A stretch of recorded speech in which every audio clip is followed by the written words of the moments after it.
Hello বন্ধুরা, আমি যে রোজ রেসিপিগুলো দিই তার মধ্যে কিন্তু আজকের রেসিপিটা অনেকটা স্পেশাল।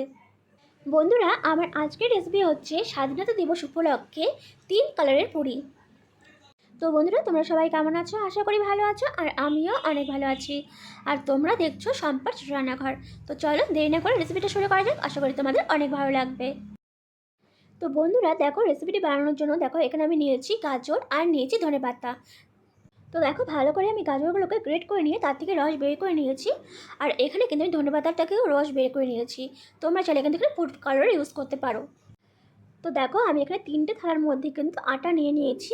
তোমরা চাইলে ময়দা দিয়েও করতে পারো, আমি আটা দিয়েই করেছি। আর দেখো, এখানে 3টে থালাতে আমি আলাদা আলাদাভাবে কিন্তু আটা নিয়েছি। এখন আমি আটাগুলোর মধ্যে অল্প অল্প করে কিন্তু লবণ মিশিয়ে দিচ্ছি। তো বন্ধুরা দেখো, 3টে থালার মধ্যে এখানে আমি অল্প অল্প লবণ মিশিয়ে নিয়েছি। আর কালারের জন্য দেখো এখানে আমি কিন্তু গাজরের রস দিচ্ছি। গাজরের রস দিয়ে কিন্তু আমি গেরুয়া কালারটা বানিয়ে নিব। এরপর সবুজ কালারের জন্য কিন্তু আমি এখানে ধনেপাতার রস দিয়েছি।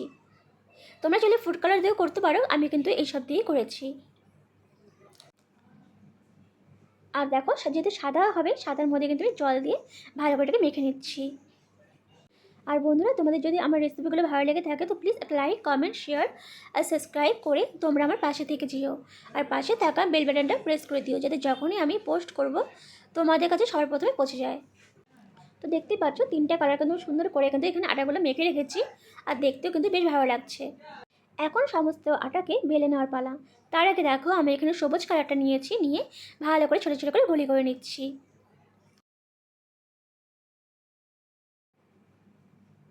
একটু ছোটো ছোটো করে গুঁড়ি করতে হবে। তো দেখো, সবুজ কালারটা কিন্তু হয়ে গেছে। এরপরে কিন্তু আমি হলুদ কালারটা করে নিচ্ছি, হলুদ বলতে অরেঞ্জ কালারটা।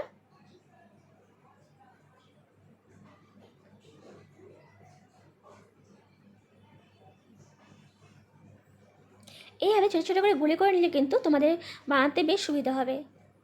এরপর দেখো, আমি নিয়েছি সাদা কালারটা। এটাও কিন্তু ছোটো ছোটো করে আমি গুঁড়ি করে নিব।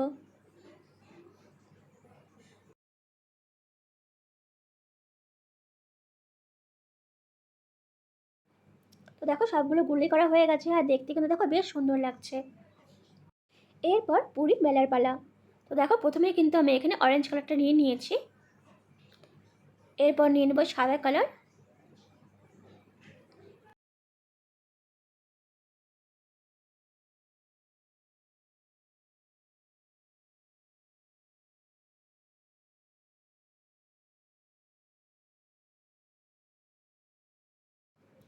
দিয়ে সুন্দর করে আমি বেলে নেব।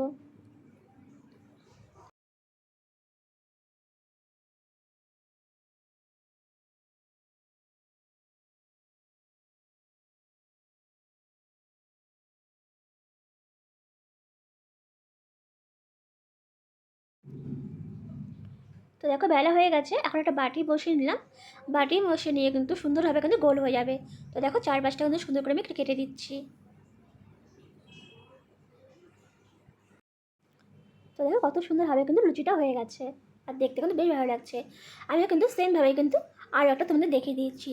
তো দেখো, প্রথমে নিয়েছি আমি গেরুয়া কালারটা, তারপর নিলাম সাদা কালার, আর এরপরে নেব সবুজ কালার। 3টে কালারটাকে খুব ভালো করে জয়েন করে নিতে হবে, যাতে একটার সাথে একটা ছুটে না যায়।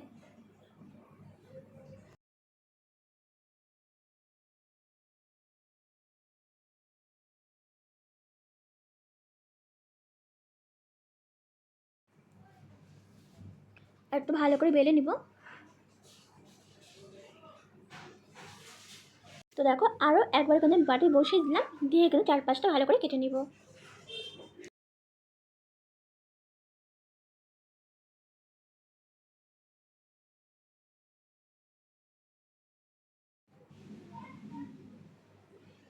তো দেখো, কতটা সুন্দর গোল হয়েছে।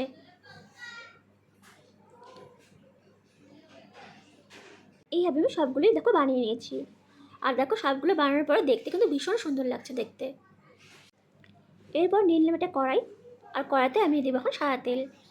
তেলের পরিমাণটা অবশ্যই তোমরা বুঝে দিবে। তো দেখো, তেলটা গরম হয়ে গেছে, এখন আমি একটা একটা করে দিয়ে পুরিগুলোকে ভালো করে ভেজে নেব।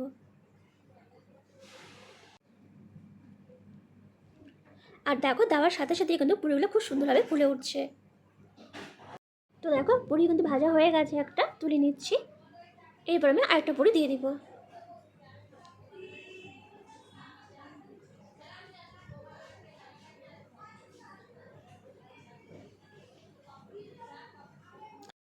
তোমরা কিন্তু এইভাবে বাড়িতেও বানিয়ে ফেলতে পারো।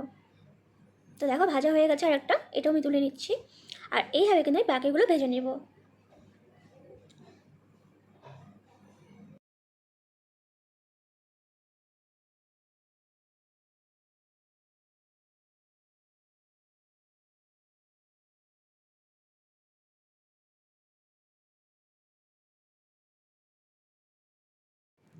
তো দেখো তৈরি হয়ে গেছে আমাদের 3 কালারের পুরি। দেখতে কিন্তু ভীষণ সুন্দর লাগছে। তো বন্ধুরা রেসিপিটা কেমন লাগলো অবশ্যই জানাবে। আর যদি ভালো লেগে থাকে তো প্লিজ একটা লাইক, কমেন্ট, শেয়ার আর সাবস্ক্রাইব করে তোমরা আমার পাশে থেকে যেও। আর পাশে থাকা বেল বাটনটা প্রেস করে দিও, যাতে যখনই আমি পোস্ট করব তোমাদের কাছে সবার প্রথমে পৌঁছে যায়।